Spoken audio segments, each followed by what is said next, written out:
Όλοι από την παιδική μας ηλικία έχουμε κάποια όνειρα τα οποία θέλουμε να πραγματοποιήσουμε.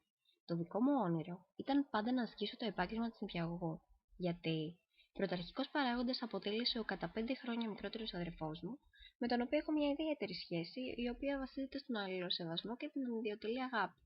Ως μεγαλύτερη, αισθανόμουν την ανάγκη να τον προστατεύω και να τον φροντίζω. Αυτό με έκανε να συνειδητοποιήσω την ευρύτερη ανάγκη που είχα για συνεισφορά προς τους συνανθρώπους μου.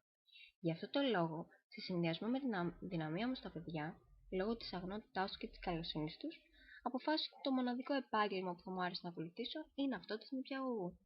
Όνειρό μου λοιπόν είναι να μάθω τον τρόπο με τον οποίο μπορώ να μεταλαμπαδεύσω στα παιδιά τις βασικές ηθικές αξίες, το αίσθημα της δικαιοσύνης, της προσφοράς στο κοινωνικό σύνολο, της ειλικρίνειας, έτσι ώστε όλα αυτά να αποτελέσουν μακροχρόνια τον ακρογωνιαίο λίθο στη διαμόρφωση ενός χαρακτήρα με ακεραιότητα. Συνειδητοποίησα ότι αυτά τα παιδιά θα αποτελέσουν στο μέλλον το κοινωνικό μας σύνολο. Προσωπικά θεωρώ ότι η εκπαίδευση διαδραματίζει καθοριστικό ρόλο στη δημιουργία ατόμων με αξίες και ιδανικά, που θα τα καταστήσουν δραστήρια, οπλισμένα με υπομονή και σύνεση, ώστε να μπορέσουν να αντισταθούν στους πειρασμούς της ζωής.